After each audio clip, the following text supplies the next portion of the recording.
আজকের আমার ব্রাইড নিজেই নিয়ে যাচ্ছে আমাদেরকে পথ দেখিয়ে। হ্যাঁ, এই যে দেখছো আমার ব্রাইড অপেক্ষা করছে আমাদের জন্য। আমরা ব্রাইডের ভেন্যুর উদ্দেশ্যে পৌঁছেছিলাম ঠিকই, কিন্তু কাছাকাছি পৌঁছে আমরা রাস্তা গুলিয়ে ফেলি যে কোন রাস্তা দিয়ে আমরা পৌঁছবো।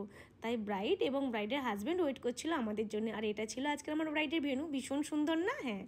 তারপর রিকোয়েস্ট করেছি অনেক করে যে অনেকটা দূর থেকে এসেছেন, একটু খাওয়া দাওয়া করে নিন। তাই খাওয়া দাওয়া করে নিয়ে আমরা এখন ব্রাইডের সাথেই যাচ্ছি ব্রাইডের বাড়ির উদ্দেশ্যে। ব্রাইড বলেছিল, দিদি আমি বাড়িতেই রেডি হব, তুমি বাড়িতে চলে চলো, খুব কাছেই বাড়ি, অসুবিধা হবে না তোমার। আর বাড়িতেই পৌঁছে গেছি এখন ব্রাইডের সাথেই। ব্রাইডের বাড়িতে পৌঁছে আমি ব্রাইডকে রেডি করতে লেগে গিয়েছি এবং ওর যা যা পছন্দ ছিল সেগুলো আমি জেনে নিয়েছি। আমার আজকের ব্রাইডের পছন্দ ছিল যে ওর লেহেঙ্গার সাথে কালার রেখে আই মেকআপ করবে এবং টানা টানা করবে, আর তার সাথে ও চুলটা ওপেন্স রাখবে আর কুন্দন জুয়েলারি পরবে। প্রথমে আমি বলেছিলাম যেহেতু তুমি খোলা রাখতে চাইছো চুলটা, তুমি একটু গোল্ড জুয়েলারিতে যেতে চাও, যেতে পারো, কেননা তুমি রয়্যাল একটা ব্যাপার চাইছো। ও বলেছিল যে দিদি না, একটা দিন আমি গোল্ড পরেছি, একটা দিন আমি কুন্দন পরবো। তাই আমি ওর ইচ্ছেটাকে এবং ওর পছন্দটাকে আমি গুরুত্ব দিয়ে কোনো রকম কোনো কিছু আমি চাপিয়ে দিইনি ওর ওপর। যেটা ও চেয়েছে সেটাই আমি ওর পছন্দ মতন করে দিয়েছিলাম। আর ওর হেয়ারটা একটু লেন্থ কম ছিল, তাই আমি একটু এক্সটেনশন ইউজ করেছিলাম। তো তোমাদের সাথে ওর লুকটা শেয়ার করতে করতে বলি, আমি সবসময় চেষ্টা করি যে আমার ব্রাইডদের কী পছন্দ সেটাকে আমি ভীষণ ইম্পর্টেন্ট দিই, কেননা প্রত্যেকটা ব্রাইডের এই দিনগুলো ওদের জীবনে একবারই আসে। তো সেই দিনগুলোকে স্পেশাল করে তোলার দায়িত্ব থাকে আমাদের ওপর।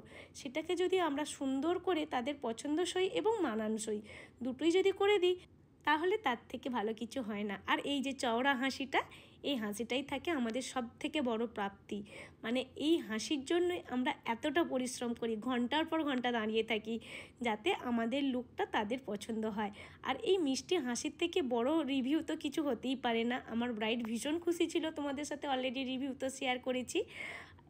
এই যে আমার 4th মার্চের সুন্দরী মিষ্টি রিসেপশন ব্রাইডের লুকটা তোমাদের কেমন লেগেছে অবশ্যই জানাবে। আর তোমরা যদি চাও এরকম স্পেশাল লুক পেতে, অবশ্যই তোমরা ঝটপট তোমাদের স্লট বুক করে নাও।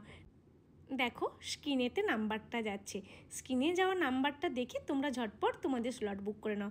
আর যারা চাইছো আমার ব্রাইডাল মাস্টার ক্লাসে সিট বুকিং করবে, তোমরা স্ক্রিনে দেওয়া নাম্বারটাতেই তোমরা কন্ট্যাক্ট করে নাও। আর হ্যাঁ, এই যে সুন্দর হেয়ারস্টাইলটা, এটা ছিল আমার ব্রাইডের ভীষণ পছন্দের একটা হেয়ারস্টাইল। ওর এই হাসিটা ছিল তার প্রতিফলন যে লুকটা কতটা ভালো হয়েছে। এই মিষ্টি হাসিটা তোমাদের কেমন লেগেছে? ও ভীষণ, হ্যাঁ তোমাদেরকে তো বলা হয়নি, শুধু এই যে হাসিটা চওড়া ছিল তা নয়, ও এর সাথে আমাকে বলেছিল যে দিদি আমার অ্যাস্থেটিক বেশ কিছু ফটোজ এসেছে, সেগুলোও আমার সাথে শেয়ার করেছে, আমাকে হোয়াটসঅ্যাপ করেছে। পরে তোমরা জানাবে যে আমার এই ব্রাইডাল লুকটা তোমাদের কেমন লাগলো।